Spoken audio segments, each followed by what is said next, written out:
अगला सवाल देखिए,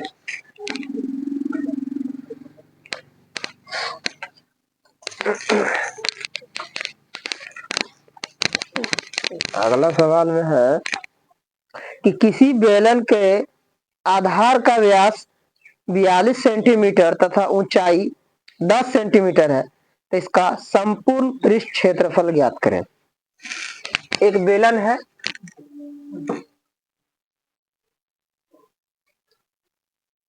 ठीक है, और इसका क्या है, आधार का व्यास यानी ये वाला नीचे वाला डी कितना है, 42 सेंटीमीटर। लेकिन हम लोग का सूत्र में क्या रहता है, त्रिज्या रहता है, इसीलिए त्रिज्या बराबर कितना होगा, आधा होगा इसका, 21 सेंटीमीटर होगा, कोई दिक्कत। और ऊंचाई 10 सेंटीमीटर है, ये जो है ऊंचाई, ये कितना है, 10 सेंटीमीटर। तो क्या निकालना है इसका, कुल पृष्ठ क्षेत्रफल। क्या निकालेंगे, कुल संपूर्ण पृष्ठ क्षेत्रफल। तो संपूर्ण पृष्ठ क्षेत्रफल बना, संपूर्ण पृष्ठ क्षेत्रफल बराबर क्या फॉर्मूला होता है, 2 pi r into r plus h, क्या होता है। अब हमारे पास देखिए सब चीज दिया हुआ है या कम पड़ रहा है, पाई का मान पता है, आर देवे किया है, आर देवे किया है, एच दे दिया, सब तो दिया ही है। यहाँ हम लोग रख देंगे मान 2, पाई का मान कितना, आर कितना 21, यहाँ भी हो जाएगा 21, और ऊंचाई है, आप देखिए 7 का 7 और 7 किया 2 गुना 22 गुना 3, और यहाँ भी गुने का चीज है, गुना, ये दोनों जोड़ दीजिएगा तो 31। अब धारा धारा इसको क्या करना है, गुना कर देना है ना, बैक्षक हो जाएगा 32 से, है ना, 132 गुना, देखिए बस 3 दूनी 6 और 6 गुना 22 कीजिएगा तो 132, 132 गुना करना है 31, 132 के 132, 3 दूनी 6, 3 तिया 9 और 3 का 3, 2 9 10 4, 492 सेंटीमीटर। ये हमारा हो गया बेलन का आयतन, ठीक है। अगला सवाल देखिए, एक है, ये था आपका 2 नंबर, तीसरा नंबर में कहता है, 3 नंबर का है, कहता 8 सेंटीमीटर भुजा वाले 2 घन बराबर से जोड़ दिए गए हैं, तो परिणामी घनाभ का कुल पृष्ठ क्षेत्रफल ज्ञात कीजिए। ऐसा वाला क्वेश्चन ज्यादा रहता है, ज्यादा पूछता भी है। 2 घन है, कितना घन है, अब इस दोनों जो घन है ना, इसका भुजा कितना है, 8 सेंटीमीटर का है, दोनों का कितना है, 8 सेंटीमीटर का है। अब ये दोनों को क्या करता है, जोड़ दिया जाता है, एक ही में जोड़ देते हैं, क्या करते हैं, एक ही में, है ना। तो घनाभ टाइप का बन जाएगा, इसका लंबाई चौड़ाई ऊंचाई सब बराबर, लेकिन इसका एक लेंथ खाली लंबाई इसमें जुड़ा है ना, ये 8 और ये भी 8, तो ये कितना हो जाएगा 16 सेंटीमीटर। लेकिन बाकी बात ऊंचाई चौड़ाई बराबर रहेगा कि वो भी बढ़ेगा घटेगा, बराबर रहेगा। यानी इसका ऊंचाई कितना हो जाएगा 8 सेंटीमीटर रहेगा, और चौड़ैया भी कितना रहेगा 8 सेंटीमीटर रहेगा, है ना, खाली लंबाई बढ़ा है, बाकी बात तो कुछ नहीं बढ़ा है। अब इसका कुल पृष्ठ क्षेत्रफल निकालना है, तो घनाभ बन गया ना, तो घनाभ का क्षेत्रफल बराबर क्या होता है, क्या होता है, 2 गुने लंबाई गुने चौड़ाई, नहीं, और फिर चौड़ाई गुने ऊंचाई, और ऊंचाई गुने लंबाई, यही होता है। 2 है, लंबाई हमारे पास कितना है, चौड़ाई कितना है, चौड़ाई 8, ऊंचाई भी 8, और ऊंचाई 8 और लंबाई है ना। अब गुना भागा करेंगे, 16 8 28 से 8 ही 8 16 8, अब इसको सबको जोड़ दीजिए, यहाँ लास्ट में 2 से गुना करेंगे, 128 से 128 256, 256 में 64 जोड़िए, 256 और 64, 0 11 12 300 और 32 दूनी 64, यानी 640 सेंटीमीटर स्क्वायर होगा ना। अगला एक और सवाल है, कथा किसी बेलन, यानी ये हो गया हमारा 3, चौथा नंबर में है, इसको देखिए, कथा किसी बेलन के वक्र पृष्ठ का क्षेत्रफल 1760 सेंटीमीटर स्क्वायर है और इसके आधार की त्रिज्या 14 सेंटीमीटर, तो बेलन की ऊंचाई निकालना, क्या निकालना है? बेलन की ऊंचाई। ये हमारा बेलन है,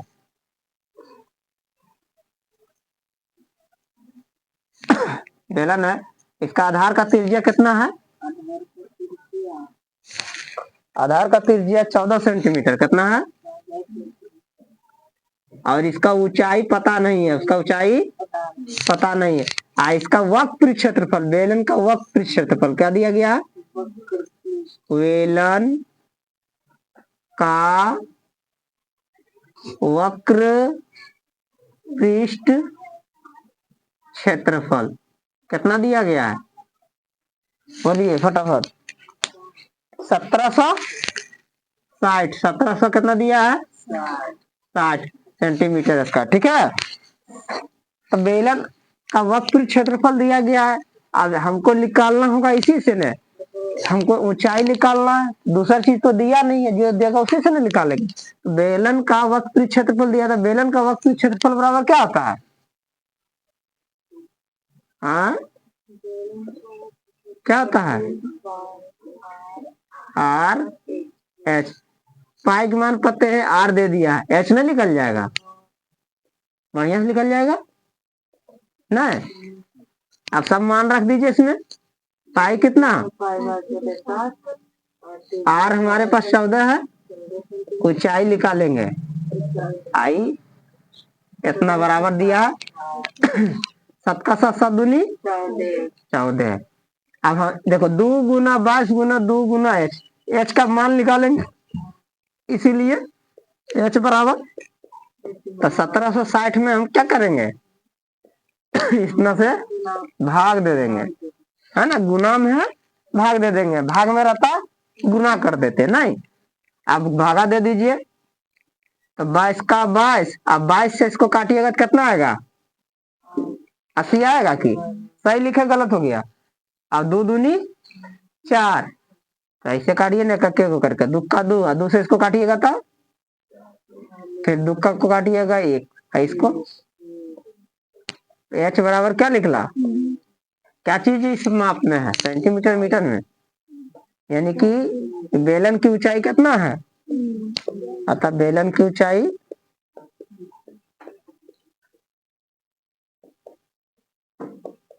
बराबर 20 सेंटीमीटर। चलिए लिखिए, तो आप कुछ ही निकालेंगे। अगला होगा 5 नंबर में,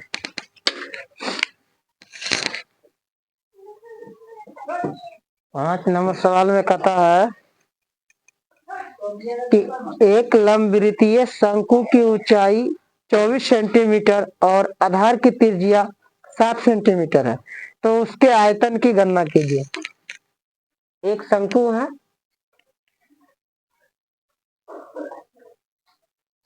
ना, ये इसका त्रिज्या, आधार का त्रिज्या कितना कहता है? आधार का त्रिज्या है 7 सेंटीमीटर और इसका ऊंचाई जो है 24 सेंटीमीटर है। ई जो होता है तिर्यक ऊंचाई होता है, ठीक, और ये सीधे वाला जो होता है सिर्फ ऊंचाई होता है ना। तो इसमें ये वाला ऊंचाई दिया ये, ठीक है। तो कहता है क्या निकालने के लिए? आयतन की गणना कीजिए। तो शंकु का आयतन निकालना, तो बहुत सिंपल है। तो शंकु का आयतन बराबर क्या होता है? शंकु का आयतन बराबर 1/3 पाई आर स्क्वायर, 1/3 पाई, पाई का मान 22/7, ठीक। और त्रिज्या कितना है? 7। स्क्वायर का मतलब 2 बार गुना में, और ऊंचाई है 24 सेंटीमीटर। अब गुना भागा कर लेते हैं, है ना। ये आयतन निकलेगा सेंटीमीटर क्यूब में। 7 का 3 का 3 8 नहीं, हमारे पास क्या बचा? 22, 7 और 8, यही ना बचा, कितना सेंटीमीटर। अब इसको गुना कर लेंगे। 22 कितना होता है? 56। 56 गुना कर देते हैं 22, ठीक। 6 दूनी 12, बकिया 1, 5 में 10 से 11, 112 था ना, 100 फिर 12 आ जाएगा। 2 3 2 1, 1232 सेंटीमीटर क्यूब। ये हो जाएगा इस शंकु का आयतन, ठीक है। अगला सवाल हो जाएगा 6 नंबर। 6 नंबर में क्या कहता है कि एक तार जो वृत्ताकार है, एक तार है अरे वृत्त क्या कार का, कैसा है? एक तार है, ठीक है। इसी को पिघला करके क्या बना देता है? वृत्ताकार है, त्रिज्या, इसका त्रिज्या 42 सेंटीमीटर। इसका त्रिज्या कितना है? 42 सेंटीमीटर का है। ऐसे मोड़ करके एक वर्ग बना दिया गया है। इसको मोड़ दिया, एक वर्ग बना दिया, क्या बन गया? इसी को मोड़ करके, पिघला करके नहीं, मोड़ करके, ठीक है, मोड़ कर अब बना दिया वर्ग। तो कहता वर्ग का एक भुजा बताइए कितना, एक भुजा की लंबाई कितना होगा? ये जो तार है, इस कुल लंबाई जितना होगा उतना ही लंबा का ये भी वर्ग बना होगा, है ना, ताकि एक मोड़ के बनाया है। तो एकड़ कुल लंबाई बराबर होगा। लंबाई का मतलब परिधि से होता है, ठीक है। इसमें कुल परिधि, अगर हम परिधि निकाल लेंगे तो कुल तार का लंबाई निकल जाएगा, और इसका परिमाप निकाल लेंगे तो कितना तार लगा है वो निकल जाएगा। तो यानी इसका परिमाप और इसका परिमाप क्या होगा? बराबर होगा, सेम होगा, लिखेंगे। इसीलिए अकॉर्डिंग टू क्वेश्चन, वर्ग के या वर्ग का परिमाप बराबर वृत्त का परिधि या वृत्त की परिधि, वृत्त की परिधि, ठीक। इसका परिमाप बराबर क्या होता है? 4 गुने भुजा, एक भुजा की लंबाई। वृत्त की परिधि बराबर क्या होता है? 2 पाई, नहीं। तो इसमें हमको भुजा निकालना है, पता तो है नहीं। 4 गुना भुजा रहेगा, और 2 पाई का मान कितना? 22/7। त्रिज्या कितना है? 42।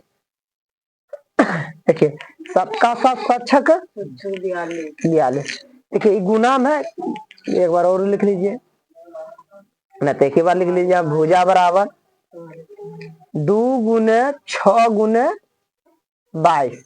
अब बटे में कितना? 4, 2 दूनी 4, 2 का 2, 2 का 2, द्वितीया 22 66, यानी कि कितना होगा? 66 सेंटीमीटर होगा भुजा के लंबाई, नहीं। 7वां नंबर क्वेश्चन है। 7वां नंबर में क्या कहता है कि किसी ठोस घनाभ जिसकी विमाएं, एक ठोस घनाभ है, ठीक है, घनाभ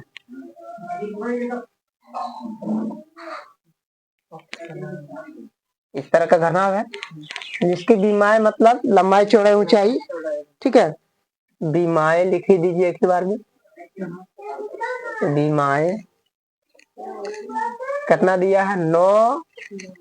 9 सेंटीमीटर, 11 सेंटीमीटर, 9 सेंटीमीटर, 11 सेंटीमीटर और 12 सेंटीमीटर, ठीक है। तब कहता है इसको पिघला करके 3 सेंटीमीटर व्यास वाले कितने गोले बनाए जा सकते? इसको क्या करता है? पिघलाता है, पिघला कर। किसको पिघलाएगा? ये घनाभ को, और क्या बनाता है? एक गोला बनाता है, ठीक है।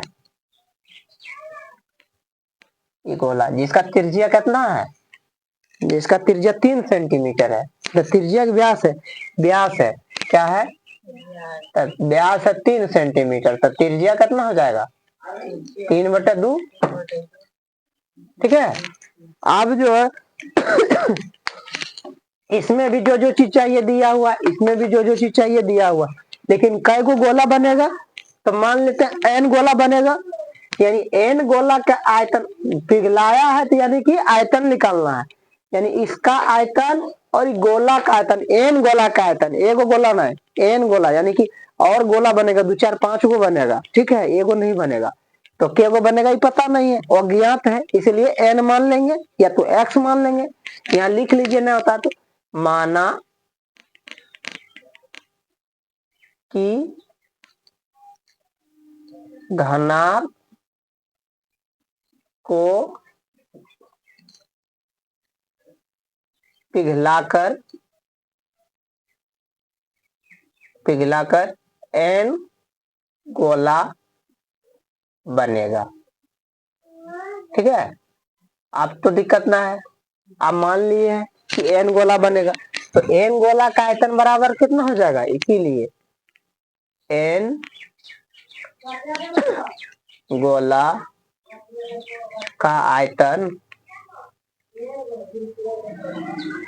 बराबर घनाभ का आयतन नहीं, क्योंकि इसी से बनेगा सब गोला, तो एकरे बराबर रहेगा का अलग हो जाएगा घनाभ का आयतन। अब गोला का आयतन बराबर फॉर्मूला क्या होता है बाबू, 4/3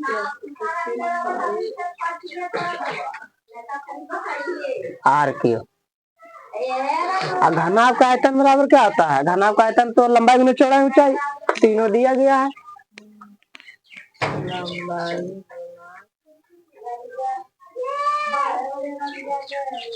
ठीक, आप देखिए कने कने की कटता उठता है, नहीं तो अभी एक बार और सजा लीजिए, इसका सब मान रख लीजिए, एन गुने 4/3, पाई कितना है, आर कितना है बुआ, 3/, के बार 3/2 लिखेंगे हम लोग। हाँ, अब बराबर में ही काट गुना नहीं करते हैं, क्योंकि काटना तो है ही ना इसको, सेंटीमीटर क्यूब, कि सेंटीमीटर क्यूब खत्म कर दीजिए, नहीं लिखिए, ठीक है, काहे कि सेंटीमीटर एक ही बार में लिखेंगे। अब देखिए गुना भागा कीजिए, 3 का 3, ये होएगा 3 का 3, देखिए 2 का 2, 2 दूनी 2 का 2, 2 का 2, 2 का 2 11, कोई दिक्कत। अब हमारे पास इधर क्या बच्चा, एन गुने 11 गुने 3 गुने 3 नहीं, अब बराबर में कितना, 9 गुने 11 गुना 12। हमको देखो बार बार कहते हैं कि एन, अगर कोई भी चीज, कोई भी धातु कर देते हैं, कोई भी मान जिसका नहीं पता रहे और गुना में रहे, उसमें कुछ गुना रहेगा, अगला संख्या हम क्या करते हैं, भागा करते हैं। तो यहाँ एन हमको नहीं पता है, तो इस सब में जो गुना है एन में, इससे अगला संख्या में क्या करना है, भागा दे देना है, इसीलिए एन बराबर क्या हो जाएगा, 9 गुना 11 गुना 12, अब बटा में हो जाएगा हमारे पास 11 गुना 3 गुना 3, 1 11 1 11 3 तिया 9, बच गया 3 चौक 12। अब क्या है, 3 का 3, देखो 3 तिया दोनों के बराबर 9 है, एक ही बार में 9 को काट दिए, खत्म हो गया, ही 11 11 खत्म हो गया, 12 क्या बच गया, और सब सेंटीमीटर में ना, सेंटीमीटर कहाँ रहेगा, ये 12 से क्या निकला 12, एन क्या माने हैं, कहने लग गया पिघला कर एन गोला, यानी क्या गोला बनेगा, अतः 12 गोला बनेगा।